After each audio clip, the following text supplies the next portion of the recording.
خیر احسن الجزا بیاکھ پھر کرو گزارش ساتھیو کور گشت تی محلس میانو جو عزیزو یم تی محل ول مرد حضرات مستورات گرن مز یہ سعادتک موقع اگر اللہ تعالیٰ تہندس محلس مزن توبچ مجلس کرنائے اہل دل حضرات علماء صلاح ہز تشریف آوری یہ رب سن انعام ہاں تریشہ ہتس کیرس نش گھن یہ سان اسلافن ہند طریق دور دور گھان ملکن ہند سفر کران اک حدیث پاک جمع کرنے خاطر یہ کسا بدقسمتی ہوٹلس مز نفر بہت دکانس مز نفر بہت گرس مز نفر بہت مستورات صرف رنس سمس گومت بچارِ کُک ترافک مرد آتی مردس گومت کھر کماؤن ہمس گو رنن میانو جرو عزیزو اس یہ مرد حضرات مستورات بے اک پھر کرو فائنل گزارش یم پتہ نا بے گزارش کہین کرنے گر پتہ گر تہ پھر ساتھی بچر زار پار تہ کورک اس یہ ساری مرد حضرات سارے مستورات انو تشریف انشاءاللہ مستورات اپار کن مرد یتھ خصوصاً جوان یم کرکٹس مز میانو جرو عزیزو ساری انشاءاللہ یہ وۄنۍ ٲخری مجلس یمہ ازکہ پروگرامچ ات ست گژھِ دعا انشاءاللہ ساری نو تشریف انشاءاللہ وۄنۍ کر بہ حضرت مفتی عبدالرشید مفتاحی صاحب دامت برکاتہم تمن گزارش تم ان تشریف انشاءاللہ تہد بیان بعدو بیہمو انشاءاللہ دوران بیان آسو بعدو بیہمو دل پھٹت بیہمو توبہ کرنے آمت پور امتک منگو اللہ تعالیٰ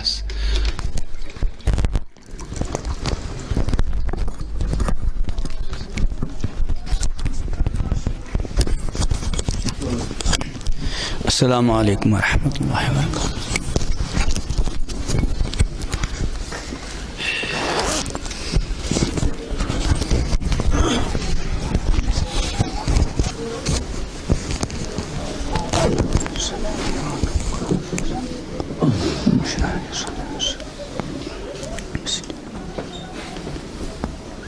الحمد للہ کفا وسلام علی عبادہ الذین اصطفیٰ اما بعد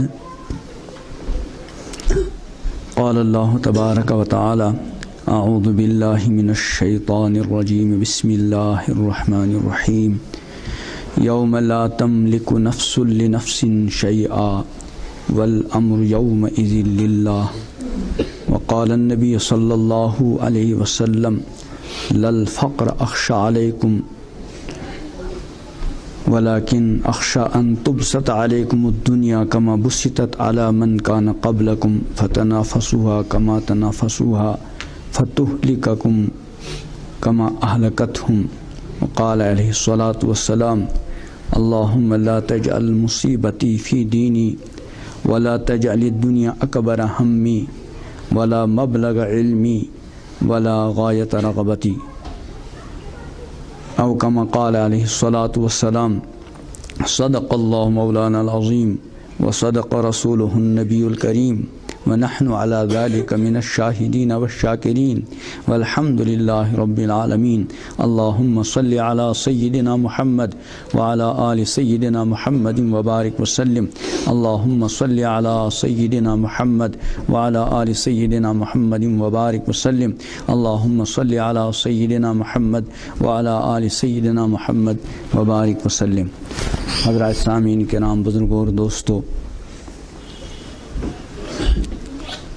حال ہی میں جو سیلاب آیا،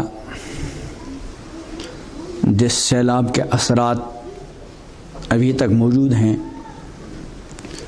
اور نہ صرف ان اثرات کو ہم نے محسوس کیا بلکہ پوری دنیا میں بسنے والے مسلمانوں، بلکہ بہت ساری انسانیت کے درد رکھنے والے غیر ایمان والوں نے بھی اس کو محسوس کیا، اور ہر آدمی اس کی تلافی کی کسی نہ کسی اعتبار سے کوشش کرنے میں لگا ہوا ہے.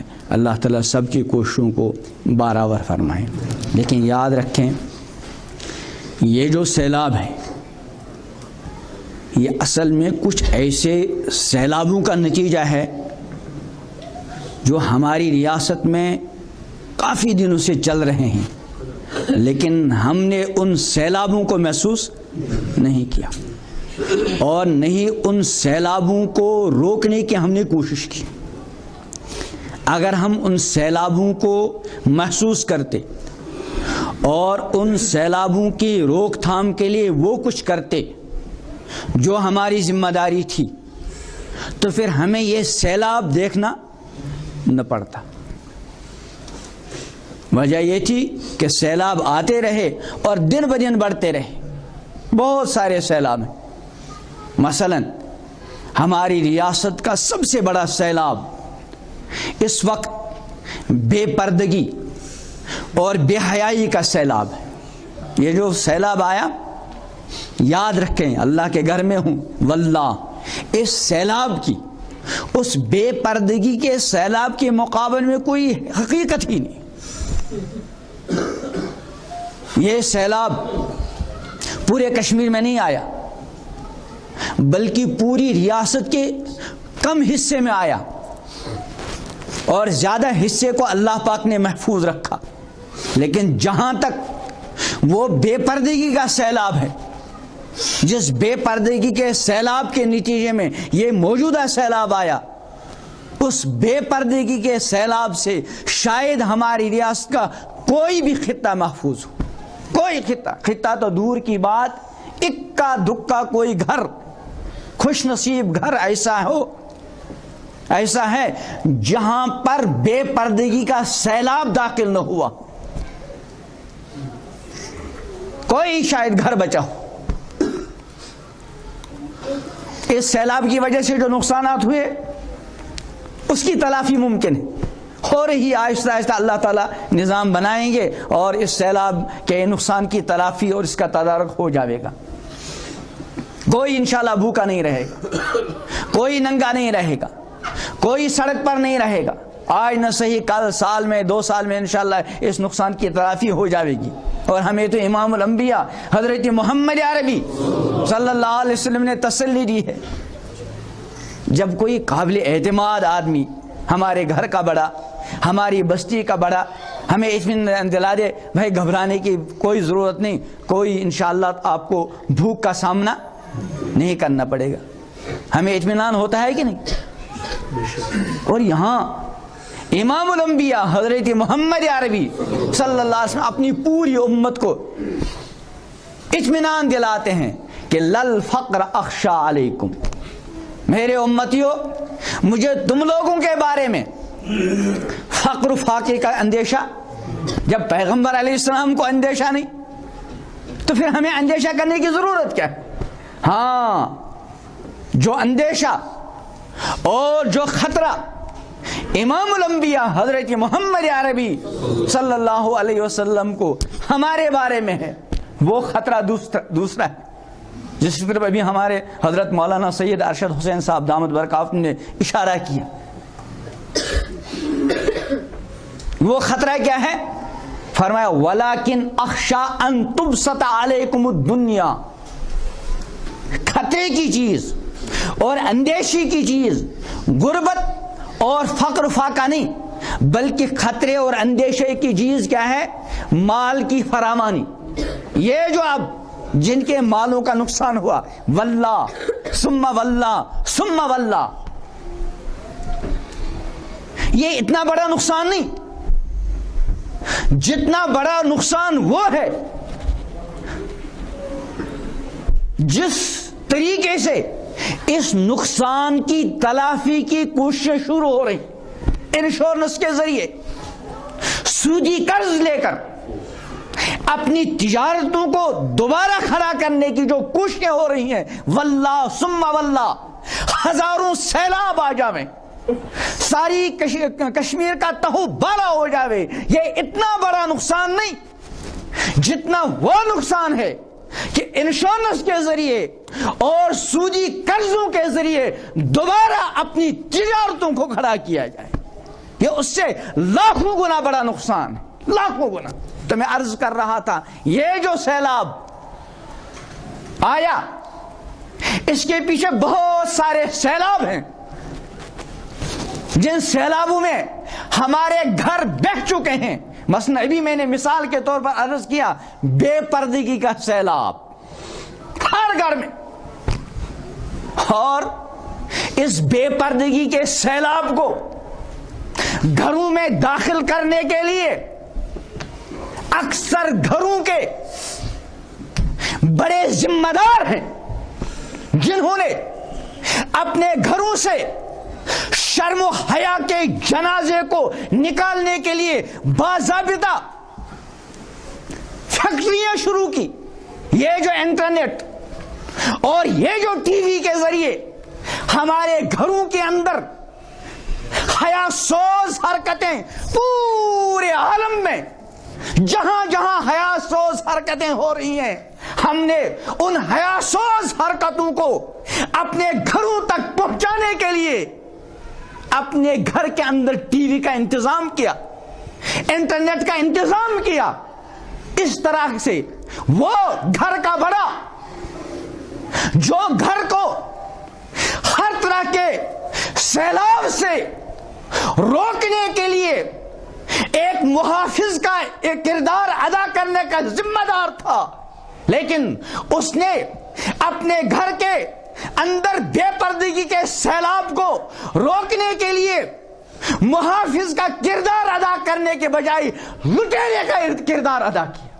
لٹیرے کا مجرم ہے وہ باپ، مجرم ہے وہ گھر کا بڑا جس نے انٹرنیٹ کے ذریعے دنیا بھر کی بے حیائیوں کو، دنیا بھر کی بے شرمیوں کو اور دنیا بھر کی حیا سوز حرکتوں کا منظر اپنے گھر کے مخصوص کمرے میں جمع کر دیا.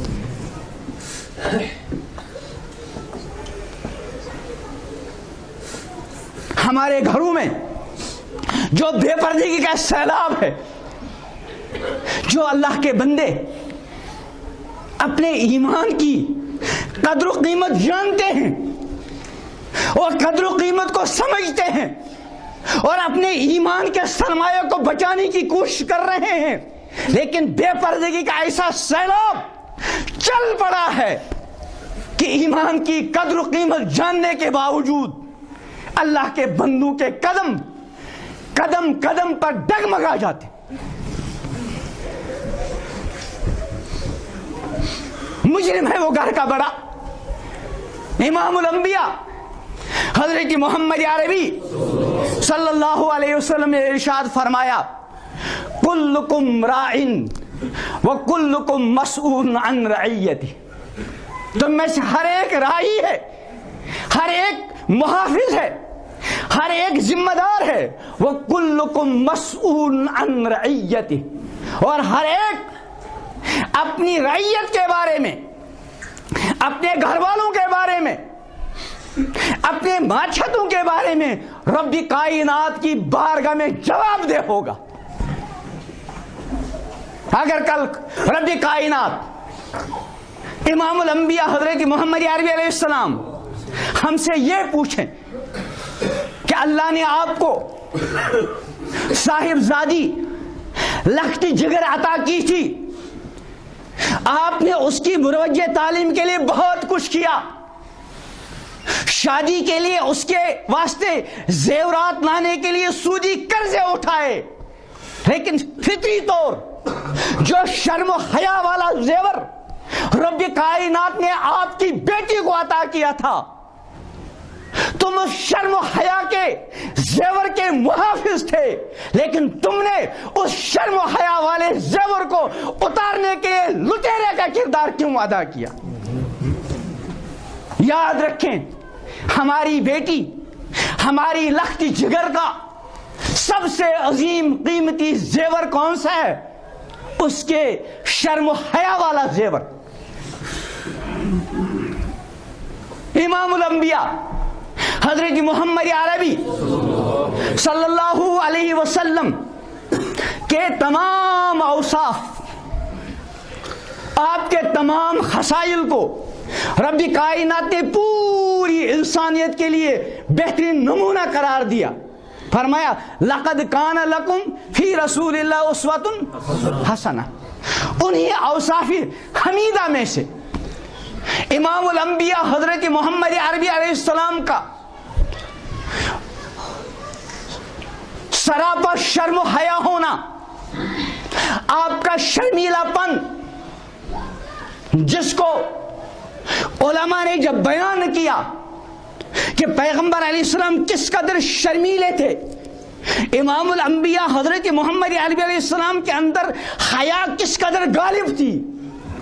آپ کے اس شرمیلے پن کو اور آپ کی اس حیا والی صفت کو جب علماء نے بیان کیا, جب صحابہ نے بیان کیا, تو کس مثال سے بیان کیا؟ روایتوں میں آتا ہے کان النبی صلی اللہ علیہ وسلم کان النبی صلی اللہ علیہ وسلم کہ پیغمبر علیہ السلام زیادہ شرمیلے تھے. جس کے مقابلے میں فرمایا اس کنواری لڑکی کے مقابلے میں جو گھر کے اندر پردے کے ماحول میں رہتی ہو. اس سے کیا نتیجہ میں اس وقت کیا بات عرض کرنا چاہتا ہوں کہ پیغمبر علیہ السلام کے اس شرمیلے پن کو سمجھانے کے لیے بطور نذیر کس کے شرم حیا کو پیش کیا گیا؟ ہماری اس لختی جگر کو جو ابھی غیر شادی شدہ ہے, جو ابھی کنواری ہے, اس کا شرم و حیا والا زیور اور اس کا شرمیلا پن اس قدر ضرب المثل ہے کہ محدثین کو پیغمبر علیہ السلام کے شرمیلے پن کو اور آپ کی حیا والی صفت کو بیان کرنے کے لیے اگر کوئی نظیر ملی تو ہماری اور آپ کی اس لختی جگر کا شرمیلا پن اور حیا جو ابھی گھر کے ماحول میں کنواری ہے. لیکن بزرگوں اور دوستو, جب ہم اپنے معاشرے میں نظر ڈالیں, اپنی بچیوں کو دیکھیں, اپنے گھر کے اندر جوان وہ بیٹیاں جو ابھی غیر شادی شدہ ہیں ان کو دیکھیں, اور اس کے بعد بتائیے آج کل یہ مثال فٹ ہوگی؟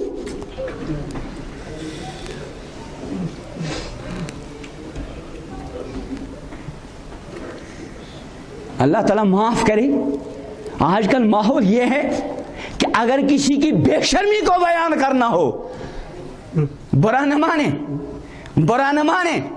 اگر کسی کی بے حیائی کو بیان کرنا ہو, اگر کسی کی بے شرمی کو بیان کرنا ہو, شاید ہم میں سے بہت سو کی صاحب زادیاں ایسی ہوں کہ بے حیائی کی مثال کے طور پر ہمیں اس کی طرف انگلی اٹھانا پڑے. بتائیے کوئی چھوٹا طوفان, یہ کوئی چھوٹا سیلاب ہے, لیکن اس سیلاب کو ہم نے محسوس اور اس کو محسوس کیا. حالانکہ اس سیلاب کی بنیاد بہت ساری بنیادیں ہیں, جن میں اہم بنیاد وہ بے پردگی اور بے حیائی والا سیلاب ہے. اور شاید ہم میں سے کسی کا گھر اس بے پردگی کے سیلاب سے بچا ہوا ہو. یاد رکھیں, ابھی میں نے شروع میں بات کی, اس سیلاب کی تلافی کے لیے پوری دنیا متوجہ ہے, یا کم از کم ملک کے اندر سے مسلمان انفرادی اور اجتماعی آ رہے ہیں, اور بہت سارے غیر ایمان والے انسانی ہمدردی کی بنیاد پر اس سیلاب کی تلافی کی کوششیں کر رہے ہیں. اور خود جو سیلاب زدہ لوگ ہیں وہ بھی بیچارے اپنی طرف سے کوشش میں, لیکن وہ جو بے پردگی کا سیلاب ہے, یاد رکھیں اس کی روک تھام کی کوششیں کہیں سے نہیں ہوں گی, بلکہ ہر طرف سے اس بے پردگی والے سیلاب کو ہمارے گھروں میں اور گھر کے ایک ایک خاتون میں, گھر کے ایک ایک بچے میں اس بے پردگی کے سیلاب کے لیے انٹرنیٹ کا جال پورے عالم میں پھیلایا گیا, اور ہم نے بعض مرتبہ سودی قرضہ لیا اور گھر کے اندر اس بے حیائی کے سیلاب کو داخل کرنے کے لیے خود ہم نے راستہ ہموار کر لیا. تو ایک سیلاب جو اس سیلاب کا بظاہر سبب ہے وہ ہمارے گھروں کی بے پردگی اور ہمارے گھروں کی بے حیائی والا سیلاب ہے. آج کے اس مبارک مجلس میں ہمیں خود اور یہاں جو تشریف فرما ہماری بہنیں ہیں، ہماری بچیاں ہیں، ہماری ماؤں کی عمر کی بھی بہت ساری خواتین ہوں گی، ان سب کو یہ عہد کر کے اٹھنا ہے کہ آج کے بعد ہو گیا جو کچھ ہو گیا، بندہ بشر ہے، توبہ کا دروازہ کھولا ہے، لیکن اب تاخیر، یہ تو اس بے پردگی کے سیلاب کا ذرا سا اثر دیکھ لیا ہم نے، اس سیلاب کا تھوڑا بہت نتیجہ دیکھ لیا اس سیلاب کی شکل میں، اور یہ بھی اللہ پاک نے اس لیے بھیجا کہ شاید یہ بندے، شاید یہ بندیاں اس بے پردگی کے سیلاب کی روک تھام کے لیے اپنا کردار ادا کریں۔ اور قرآن صاف فرماتا ہے وَلَنُذِيقَنَّهُمْ مِنَ الْعَذَابِ الْأَدْنَى دُونَ الْعَذَابِ الْأَكْبَرِ لَعَلَّهُمْ يَرْجِعُونَ، ضرور بھی ضرور چکھائیں گے ہم تم کو چھوٹے عذاب کا ذائقہ، چھوٹے سیلاب کا ذائقہ، دون العذاب الاکبر، بڑے عذاب سے پہلے۔ کیوں؟ لعلہم یرجعون، تاکہ یہ جو بے دینی کے سیلاب مختلف شکلوں میں آئے ہوئے ہمارے گھروں میں داخل ہوئے ہیں، جن میں ایک کی طرف میں نے اشارہ کیا بے پردگی اور بے حیائی والا سیلاب، اس سے باز آ جائیں اور اس بے پردگی کے سیلاب پر کی روک تھام کے لیے ہر ایک اپنی ذمہ داری کو محسوس کرے۔ یاد رکھیں میری تقریر سے بے پردگی والا سیلاب رکے گا نہیں، یہ تو ایک ترغیب کی بات ہے، اور قرآن نے صاف ارشاد فرمایا وَذَكِّرْ فَإِنَّ الذِّكْرَىٰ تَنفَعُ، کہ نصیحت کرتے رہیں، یقیناً نصیحت کرنا ایمان والوں کو فائدہ پہنچاتا ہے، یہ ایک ترغیبی بات ہے۔ اصل جو سیلاب کی روک تھام ہوگی، ہم میں سے ہر آدمی کھڑا ہو جاوے، یہ تہیہ کر لے کہ میں اپنے گھر کی حد تک کم از کم اس بے پردگی کے سیلاب جو داخل ہو چکا ہے اس کو وہاں سے نکال دوں گا، اور آئندہ اپنے گھر میں کم از کم اس بے حیائی اور بے شرمی والے سیلاب کو آنے نہیں دوں گا۔ اور یہ ہر کسی کی ذمہ داری ہے۔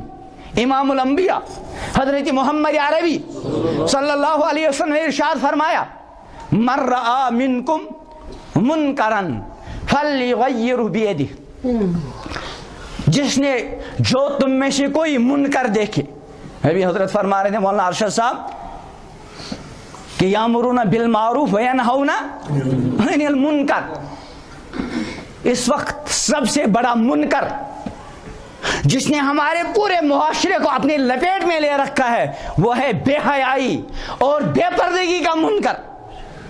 من رآ منکم منکرن، جو تم میں سے کوئی منکر دیکھے تو کیا کرے، کیا کرے، فلیغیرہ بیدہ، اس منکر کو روکے، زبان سے نہیں، دل سے نہیں، بلکہ اپنے ہاتھ سے۔